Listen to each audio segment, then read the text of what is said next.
নমস্কার। আমার এই ভিডিওটা রাজ্যের মাননীয় মুখ্যমন্ত্রী, রাজ্যের শিক্ষামন্ত্রী, দেশের প্রধানমন্ত্রী, দেশের রাষ্ট্রপতি এবং সর্বশেষ নির্বাচন কমিশনের কাছে অবশ্যই পৌঁছে দেবেন। কেন পৌঁছে দিতে বলছি, একবার এই নিচের ভিডিওটা দেখে নিন। কাজ করে এন্ট্রি করা, তারপরে সারাদিন বাড়ি বাড়ি গিয়ে ফর্মগুলো সব কালেক্ট করে নিয়ে এসে রাত্রিবেলায় আমি এন্ট্রি করি। তার জন্য আমি অসুস্থ হয়ে গেছি। আর অসুস্থ হলে তো সবসময় আমাকে চায়। এত দূর আছে আমার বাবা।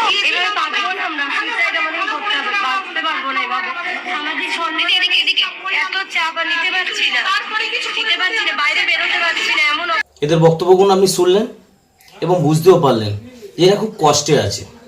এদের এই কষ্ট থেকে নিরাময় দেওয়ার জন্য এবং এদের সুসাইড যাতে মৃত্যুর কোলে ঢলে না পড়ে, এদেরকে বাঁচানোর জন্য আমি একটা পথ খুঁজে পেয়েছি। যদি একটু রাজ্যবাসী বা মাননীয় যদি একটু ভেবে দেখেন, বা দেশের প্রধানমন্ত্রী, রাষ্ট্রপতি যদি একটু ভেবে দেখেন, বা নির্বাচন কমিশনও যদি একটু ভেবে দেখেন যে যারা চাকরি হারিয়েছিল তাদের চাকরিটা যদি অল্টারনেট করে দেওয়া যায়, তাহলে কি হবে, এদের চাপ থেকে মুক্তিও দেওয়া যাবে, সুসাইড থেকে একটা মানুষকে বাঁচানোও যাবে, এবং যারা চাকরি হারিয়েছিল তারা চাকরিও পাবে।